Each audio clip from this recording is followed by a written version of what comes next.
ہم نے جن کے حقوق ادا کرنے ہیں ان میں سب سے پہلا نمبر ہماری ماں اور ہمارے باپ کا ہے۔ والدین کا سب سے پہلا نمبر ہے۔ جو شخص والدین کو ان کی خدمت کر کے خوش کرتا ہے، اللہ رب العزت آخرت میں تو اس کو بدلہ دیں گے، لیکن دنیا میں بھی اللہ اس کو بہترین بدلہ ضرور دیں گے۔ اگر کوئی شخص اپنے والدین کو ناراض کرتا ہے، مرنے کے بعد عذاب جو ہوگا سو ہوگا، ایسے شخص کو اللہ دنیا کے اندر بھی عذاب کے اندر مبتلا کرتے ہیں۔ ماں کا حق باپ سے بھی زیادہ ہے، لیکن ایک حق باپ کا ایسا ہے جو اللہ کے نبی نے ماں کا بیان نہیں فرمایا۔ کسی صحابی نے پوچھا کہ یا رسول اللہ، میں سب سے زیادہ کس کا خیال کروں؟ فرمایا اپنی ماں کا۔ پوچھا پھر کس کا؟ فرمایا اپنی ماں کا۔ پھر پوچھا کس کا؟ فرمایا ماں کی خدمت کرو۔ پھر پوچھا کس کا؟ فرمایا اپنے والد کی خدمت کرو۔ تو اللہ کے نبی نے ماں کا 3 مرتبہ تذکرہ کیا ہے، اور چوتھے نمبر پر آپ نے باپ کا ذکر فرمایا۔ ماں کا 3 مرتبہ ذکر کیوں کیا؟ اگر قرآن کریم کی تلاوت کریں تو بعض باتیں سمجھ آتی ہیں۔ اللہ رب العزت نے قرآن کریم میں فرمایا وَوَصَّيْنَا الْإِنسَانَ بِوَالِدَيْهِ إِحْسَانًا، ہم نے انسان کو یہ پابند کیا ہے اپنے والدین کے ساتھ اچھا سلوک اور نیک برتاؤ کرے۔ آگے اللہ رب العزت نے پھر ماں کا تذکرہ فرمایا ہے، اور یہاں پہ والد کا تفصیل سے تذکرہ نہیں فرمایا۔ ماں کے بارے میں اللہ رب العزت نے 3 چیزیں بیان فرمائی۔ نمبر 1، حملت امہ کرہا، ماں ایک عرصہ تک اس بیٹے کو اپنے پیٹ میں رکھتی ہے اور مشقت اور تکلیف برداشت کرتی ہے جو باپ نہیں کرتا۔ ووضعتہ کرہا، پھر ماں اپنی اس اولاد کو جنم دیتی ہے اور یہ تکلیف ماں برداشت کرتی ہے، باپ نہیں کرتا۔ وحمل وفصالہ 30 شہرا، پھر ماں اس بچے کو گود میں رکھتی ہے اور دودھ پلاتی ہے، یہ مشقت ماں برداشت کرتی ہے، باپ برداشت نہیں کرتا، اس لیے ماں کا حق زیادہ ہے۔ لیکن یہ بھی ذہن میں رکھیں کہ ماں اور باپ کو دیکھیں تو والد کو ماں پر فضیلت ہے خامد اور بیوی کے اعتبار سے۔ قرآن کریم میں ہے الرجال قوامون علی النساء، کہ جو خدا نے مرد کو عورت پہ فوقیت دی ہے وہ عورت کو مرد پہ فوقیت نہیں ہے۔ تو مرد کی حاکمیت کو دیکھیں تو ایک دوسری حدیث سمجھ آتی ہے۔ رسول اللہ صلی اللہ علیہ وسلم نے ایک صحابی کو فرمایا کہ تمہارا والد یہ جنت کا دروازہ ہے، چاہو تو اس کو کھول لو، چاہو تو اس کو بند کر دو۔ یہ باپ جنت کا دروازہ ہے۔ ابھی پچھلے ہفتے کی بات ہے، آج جمعہ ہے، گزشتہ ہفتہ میں کراچی میں تھا اور ہمارے ایک شاگرد ہے، اس کے گھر میں میرا کھانا تھا۔ بعض لوگ ہوتے ان پڑھ ہیں، پڑھے لکھے نہیں ہوتے، لیکن ان کی بات سنے تو بندے کو خوشی بھی ہوتی ہے اور ان کی دلیل پر تعجب بھی ہوتا ہے۔ چلے میں اس پر ایک واقعہ اور سنا دیتا ہوں۔ آزاد کشمیر میں ایک شہر ہے راولہ کوٹ، وہاں کا ایک نوجوان تھا، کشمیر چلا گیا اور شہید ہو گیا۔ اب اس کے باپ نے اپنے بیٹے کی تصویر اپنی بیٹھک میں لٹکائی ہوئی تھی۔ تصویر اپنے گھر اور بیٹھک میں لٹکانا حرام ہے، اس سے بچنا بہت ضروری ہے۔ نبی کریم صلی اللہ علیہ وسلم کا ارشاد ہے لا تدخل الملائکۃ بیتا فیہ کلب ولا تصاویر، جس گھر میں تصویر لٹکی ہو یا جس گھر میں شوقیہ کتا رہتا ہو اس گھر میں رحمت کا فرشتہ کبھی نہیں آتا۔ ایک ہے شکاری کتا، اس کی گنجائش ہے، ایک ہے رکھوالی والا کتا، اس کی بھی گنجائش ہے، ایک ہے شکاری بھی نہیں رکھوالی بھی نہیں، صرف شوقیہ کتا پالا ہے۔ اللہ کے رسول صلی اللہ علیہ وسلم فرمایا ایسے گھر میں رحمت کا فرشتہ نہیں آتا۔ تو انہوں نے اس شہید کی تصویر بیٹھک میں لٹکائی تھی۔ میں ملنے کے لیے گیا تو میں نے ان سے کہا کہ بابا جی آپ کا بیٹا شہید ہوا، کتنا اس کو مقام ملا ہے، اور آپ نے بیٹھک میں تصویر لٹکائی ہے، یہاں تو رحمت کا فرشتہ نہیں آتا۔ اب وہ ان پڑھ تھے، انہوں نے ایک دلیل بنا رکھی تھی جو مجھے سنا دی۔ بعض دلیلیں شیطان بندے کے ذہن میں ڈالتا ہے اس کے دل کو مطمئن کرنے کے لیے۔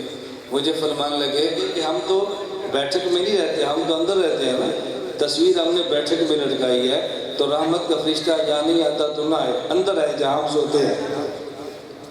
اب میں نے پھر ان کو حدیث کا مطلب سمجھایا، بھئی اس کا معنی کمرہ نہیں ہے، اس کا معنی پورا گھر ہے۔ آپ نے کمرہ سمجھا، حدیث میں اس کی مراد یہ نہیں کی۔ خیر جو بات میں سمجھا رہا تھا، ہفتے کو کراچی شاگرد کا میری دعوت تھی، اس کے والد صاحب بوڑھے تھے، تو میں نے وہاں ایک بات کی، بھئی اولاد کو چاہیے کہ اپنے ماں باپ کی خدمت بہت کرے۔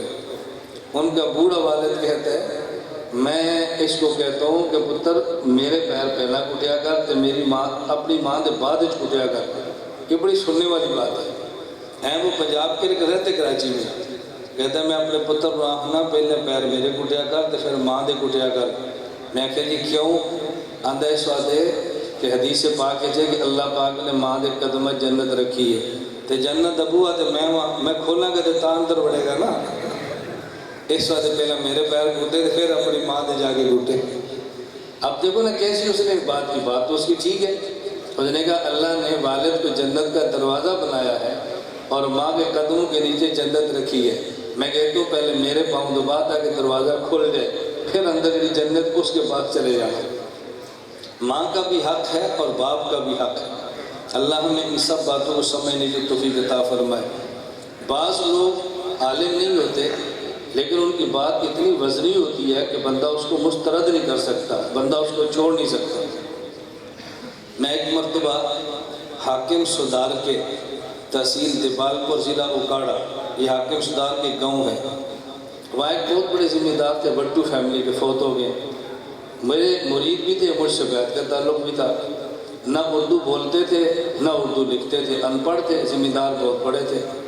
میرے بیانات وہ سنتے رہتے تھے اور بیانات سننے کی وجہ سے آپ کیونکہ میرے بیان بہت کم سنتے ہیں اس لیے آپ کا ذوق گفتگو کا نہیں بنتا کہ اگر کوئی باطل فرقے کا آدمی آ جائے تو اس کو دلیل سے قائل کیسے کرنا ہے۔ وہ میرے بیان سنتے رہتے تھے۔ ان کے پاس ایک بندہ آیا تو اس نے آ کر ان سے کہا کہ ہمیں قربانی کی کھال دو۔ انہوں نے کہا بھی ہم تو قربانی کھال آپ کو نہیں دیں گے۔ اب جو لڑکا لینے والا آیا چونکہ ہمارے مسلک کا نہیں تھا، ہم سنی ہیں، وہ وہابی تھے، غیر مقلد اہل حدیث جسے آپ کہتے ہیں، تو انہوں نے کہا بھی ہم آپ کو قربانی کھال نہیں دیں گے۔ جب اس نے سمجھا نا کہ بابا قربانی کی کھال نہیں دیتا تو اس نے اس بابے سے چھیڑ چھاڑ شروع کی۔ اس بابے سے کہنے لگا کہ بابا جی تسی نماز پڑھ دے ہو تو نماز جانے تھی نا رفع دین کر دو، ہاتھ چک دو، جو اہل حدیث چک دیں، تسی ہاتھ نہیں چک دے اسی ہاتھ چکنے ہیں، تو اگر آپ مجھے قربانی کی کھال نہیں دیتے تو نماز میں آپ رفع دین نہیں کرتے، آپ مجھے اس کی دلیل دو، آپ کی تو نماز ہی غلط ہے۔ اب بابا بیان سنتا تھا ان پڑھ، سمجھدار بہت تھا۔ اس نے کہا پتر تو رفع دین کرنا ہے تو میں نہیں کرتا، دلیل او دے ذمہ جڑا کرے، جڑا نہ کرے او دے ذمہ دلیل نہیں ہوندی، دلیل تو دیونی ہے، میں نہیں دیونی۔ اب دیکھو بابا تھا نکل گیا اس سے۔ اس نے کہا میں رفع دین نہیں کرتا تو کرتا ہے، جو کرے دلیل اس کے ذمہ ہے، جو نہ کرے اس کے ذمہ دلیل نہیں ہوتی۔ ہم عید کی نماز پڑھنے کے لیے جمع ہیں، اگر کوئی بدقسمت آدمی عید کی نماز کے لیے نہیں آتا، آپ اس سے پوچھے کیوں نہیں آتا، وہ کہے گا آپ دلیل دیں کیوں آنا چاہیے، جو عمل کرے دلیل اس کے ذمہ ہوتی ہے۔ اس لڑکے نے کہا کہ ہم اس لیے رفع دین کرتے ہیں کہ رسول اکرم صلی اللہ علیہ وسلم کے 70 صحابہ سے رفع دین کرنا ثابت ہے۔ اب اس نے سمجھا میں نے بہت بڑی دلیل دی۔ اب اس نے کہا جی اس وقت رفع دین کرنے ہیں کہ 70 صحابہ کو ثابت ہے۔ وہ بابا جی بٹو پوچھنے لگے اندر پتر ہے 10 صحابہ کی تعداد کنی ہے؟ انہیں کہا 1,24,000۔ تو انہیں کہا 70 تیرے منے باقی میرے منے۔ صحابہ کی تعداد کتنی ہے؟ کہا 1,24,000۔ اس نے کہا 70 تیری طرف ہے تو باقی میرے طرف ہیں، تو باقی غلط تھے۔ اب اس کے اس لڑکے کے پاس کوئی جواب نہیں تھا۔ یہ تو ویسے درمیان میں بات ہے، میں نے عرض کیا کہ یہ بات میں اس لیے کہہ رہا ہوں کہ جنہوں نے 2-4 جماعتیں اسکول میں پڑھی ہوں یا 2-4 سال مدرسے میں پڑھا ہو تو وہ ان لوگوں کی بھی قدر کیا کرے جن نے اسکول یا مدرسے میں نہیں پڑھا۔ عقل کا تعلق اسکول یا مدرسے سے نہیں ہے، عقل اللہ رب العزت کی فطری نعمت ہے، اللہ جس کو چاہے عطا فرما دے۔